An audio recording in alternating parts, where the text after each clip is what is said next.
I've got to say at this point, from what Disney has been doing with Star Wars, is bravo. You've literally bought Star Wars for $4 billion, and you're about to make it all up again. With The Force Awakens that came out last year, such high anticipation and such a high amount of pressure.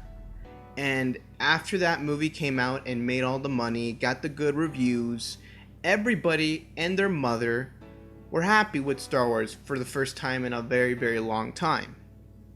Now, it seems like Star Wars, what they're trying to do is catch up on that momentum. And they did with Star Wars Rogue One so far, from what I've seen in the trailer. Because this is the best trailer that Rogue One has put out. And it's almost beating a little bit of what The Force Awakens did, because it's giving us a little more backstory to like our heroes in the movie. Like when I watched this trailer the first time ever, I was on the edge, and to be honest, I was not paying much attention to Rogue One news, some of these characters. I really didn't care and had to put too much focus into them, because this is a single movie. This is a one-off movie that, eventually we're going to remember it, but we're not going to be like, oh, we have to go back and watch Rogue One to understand this. No, you can go put on your it's a New Hope movie, and you can just flow with the movie. Let it flow. But with this Rogue One trailer, I think that it did a great job in just reintroducing us to Star Wars, the old, the original trilogy kind of universe, because this is the closest we got to the original trilogy as far as like scope, and as far as we got to Empire and Darth Vader, obviously. But when I wanted to watch a movie with Darth Vader, there's a lot of different options to go with, but this movie brought back Darth Vader in the only way I really see him fit in, just to be the intimidating big muscle of the Empire, the big evil of the Empire. And watching this trailer, there's just so many good things about it. The cinematography of it was beautiful. I just love the way the movie looks. It integrates the old trilogy with the new Force Awakens movie. And you can tell that this movie is so beyond anything that we got in the prequels, as far as shooting, quality of shots, location, the grit. It looks like a Star Wars movie in the 21st century, an original trilogy in the 21st century. And that's a major key, because whenever you want to make a new Star Wars movie in this new universe, you have to respect the past. And I understand, I understand so much hate for the prequels it's a lot because of the green screen, a lot because of how the movie looked, and I get it. And I still throw a lot of flack at the prequels. You can go back and watch some of my reviews for the original trilogy, not the original trilogy, but the prequel trilogy. It's just really fun to bash on them. And when you go see that movie, and you go back and watch, let's say, Empire Strikes Back, which one has aged better? I say Empire Strikes Back, especially when you go back and when you go forward and you watch this movie, Rogue One and The Force Awakens. Believe me, I'm not gonna bash the prequels in this entire video. But let's talk about the trailer. Let's just talk about the trailer. It looks beautiful. It looks great. We finally get a little bit of Jen Erso. Jen Erso. Wow, they spelled so weird. These Star Wars names they're like normal names, but they're just spelled so weird, and so you have to really think about what you're gonna say.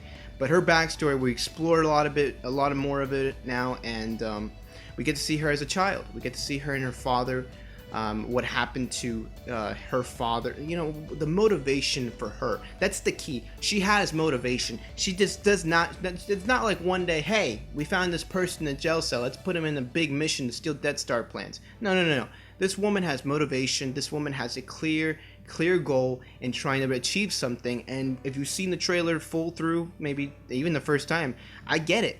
She hates the Empire for taking her father away. That's so fresh. That's so new. That's something that Star Wars hasn't explored yet as far as storytelling goes.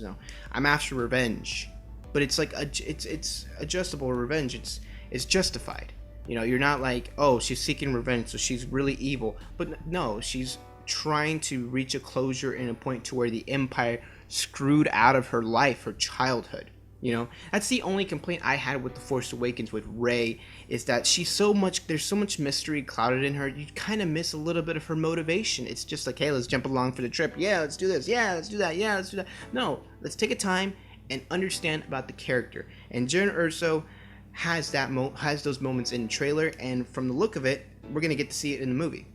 And by the way, the music is just beautiful. The music blends a lot of what the old and the new Star Wars has done. The new Force Awakens music is great, but it's not like memorable. It doesn't have the Imperial March. I think the most memorable soundtrack of the Force Awakens is Rey's theme, because it's so catchy. It's so like fresh. It feels new. It feels great. But then you have other songs on there that just haven't hit the mark. I really feel like this movie, it's not gonna. I don't think it's going to be scored by John Williams. It's interesting.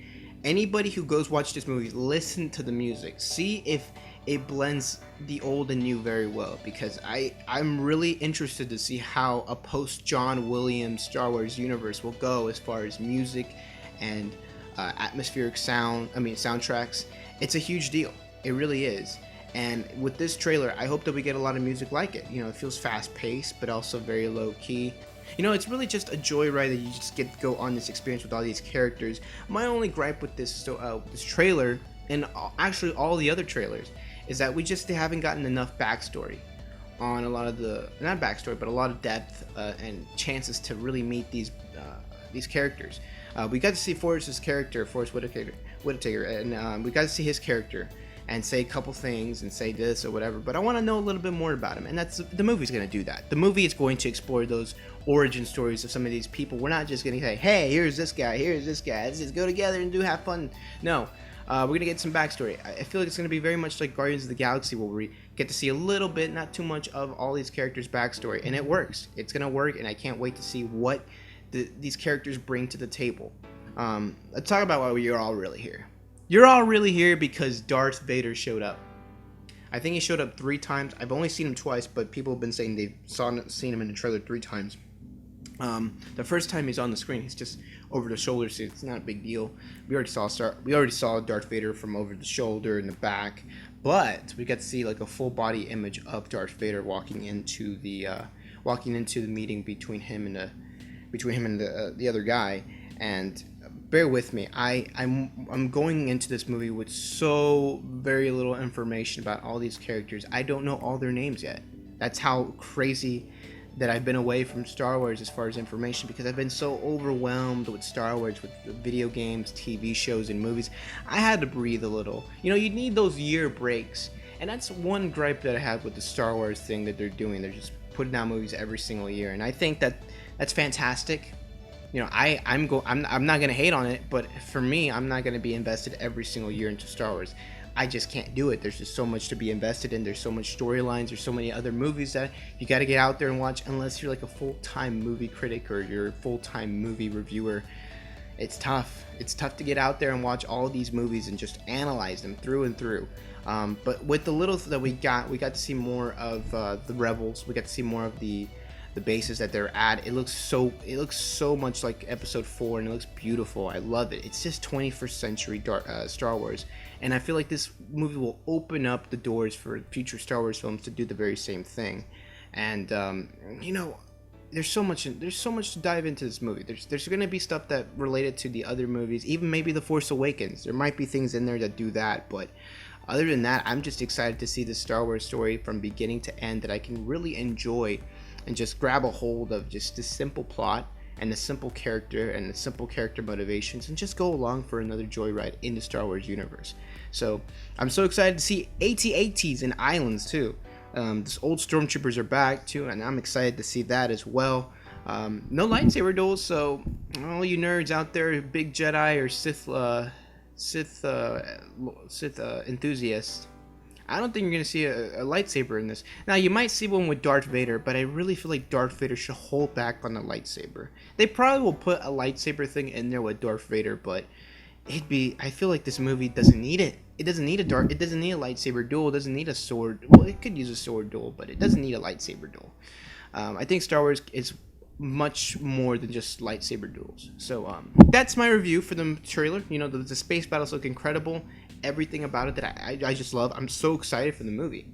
And that's all I can really say about this. You know, whenever you go back and look back on this trailer, you're like, oh wow, I remember how excited I was for Rogue One.